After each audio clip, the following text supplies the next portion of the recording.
About that, my GPS and traffic on the road as I'm driving was distracting me a little bit. But the other point I wanted to point out was in expediting anyway, when it comes to me, I have seen the majority of the eastern states that I wanted to see. Now traveling, I mean, it's done its part in getting me to those places that I wanted to go. I may or may not have had the time to explore the actual cities in those places, but I've seen, it feels like I've been on every back road in the eastern United States. The way I crisscross back roads, like the one I just did that I took a couple months ago, I'm on the east-west version of it. And then I just crisscrossed what I did a couple months ago on the north-south. I just seen that intersection again that I saw a while back. And you start to feel, the longer and longer you do expediting, you start to feel like the U.S. gets smaller and smaller, and the whole U.S. is your backyard all of a sudden. Like, when you grow up, your first 18, 20 years of your life in this one place, you know all those roads like the back of your hand. Because you do, you've driven them so many times. Well, in expediting, because we're out here driving 500 miles a day, every day, and then a lot of times the freight lanes are in the same place, here and there. Or a lot of these areas of the country, you start to really feel like they're your hometown, essentially. I mean, like, you know the roads like the back of your head and your mind. Like on West 6 that I'm on right now, yeah, I had to look on the map to double check and make sure it went all the way along Toledo and down there and everything. On the route that I wanted to go before I got on it, just to make sure, you know, in the back of my head, so that I didn't have that thought in the back of my head, maybe I should check that, maybe I should check that. But once I got on it, yeah, I know this thing goes all the way to Chicago pretty much. You can make some turns here or there, but I could probably get there without the GPS, just looking at the signs. It's unreal just how it's expediting has turned this foreign, unknown country that I rarely went into it, driving as a camper van or driving in my cars on the eastern United States that I hadn't been to, into kind of feeling like my backyard, like my hometown already. I mean, besides Vermont, Maine, and New Hampshire, I think, are about the only states on the eastern side of the U.S. outside of east of Mississippi River that I have not had much drive time in. I've not had much time to explore, but outside of that, I've explored parts of Rhode Island, New Jersey. I mean, I could go on and on, but those are the two smallest sections. But especially out here in kind of the west part of the east side, which I'm talking like Indiana and Ohio and everything, you definitely crisscross from Bolt everywhere in Bolt's core area. That's one other thing I wanted to point out about my current job in expediting with Bolt. The best way to make money, at least for me anyway, is to stay within that I-75, I-65 corridor for Bolt, which is basically Michigan down to Tennessee, back up to Wisconsin, kind of that area, that triangle. That's where Bolt will give you the most return loads. You know, and keep you busy just constantly, ding, ding, ding, ding, ding. If you want to make busy weeks, that's where you stay at.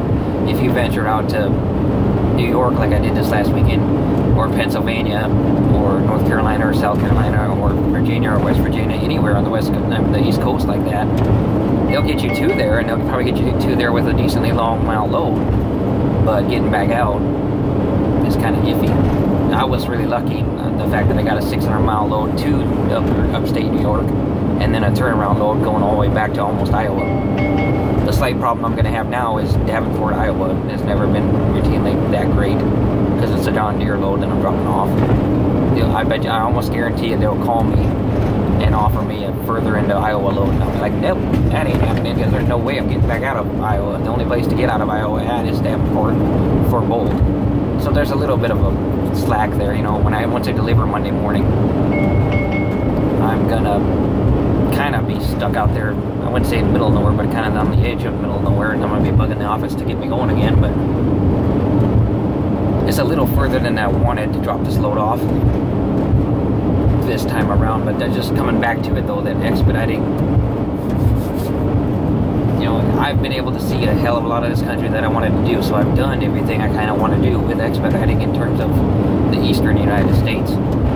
If expediting would pay me enough, you know, routinely to just go all over the western United States, like it has over east, which it's never going to do, but if it did, then I'd probably stick on doing it. Then it would probably be worth staying in the winter in a van, but it won't. I mean, you look at every company and the way they run their business and everything, it's just, that's just the way it is. There's expediting out to the west, but there's some rare loads coming back from west, out west, at least from these bigger So I'd have to definitely switch to a smaller company and run from a mom and pop business over the winter or something to make that worth.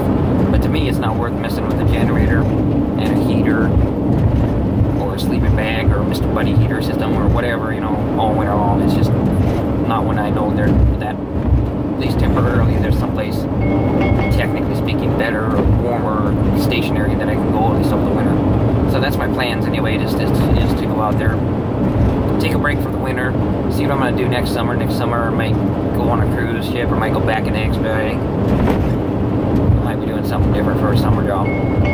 But part of me really wants to do the camp hosting thing, living in an RV type of van, and I may even start to research and look into saving up for another Explorer that's like a new model Explorer, because I liked how they had the floor, sunk in floor instead of the high top roof. You had the sunken floor, because I could drive through the drive-thrus in McDonald's, and in a van like this I can't. I love the high top version of this, but because of the 9-foot McDonald's drive-thru, majority of the time you can't drive through the drive-thru with a Sprinter sized van like this.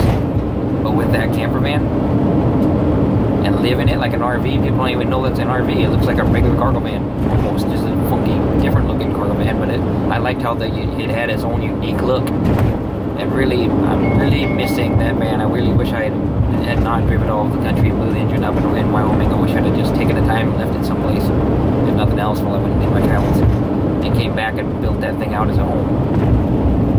So thinking about it more and more, I might go back to that camper van, kind of living in the Explorer. I haven't decided, but again, I'm not sure I'd want to freeze ass in that Explorer camper van either over the winter. You know, I'd have to have the setup right before I venture off in those colder temperatures.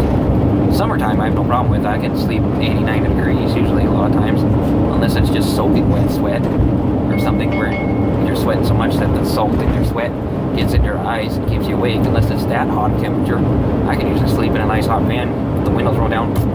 No biggie, man. Strip down in my underwear. Don't care. But winter time, partially because, you know, from my previous videos that I've had this kind of somewhat asthma, so under 40 degrees Fahrenheit, my lungs have a little bit harder time working, and that's enough to make you have a suffocating type of feeling. It makes it hard to sleep at night in that, and that's part of the reason I don't want to be in a van expediting at night in the wintertime, when there's places that it could be that are necessarily better, at least temporarily. Anyway, get back to the other clip.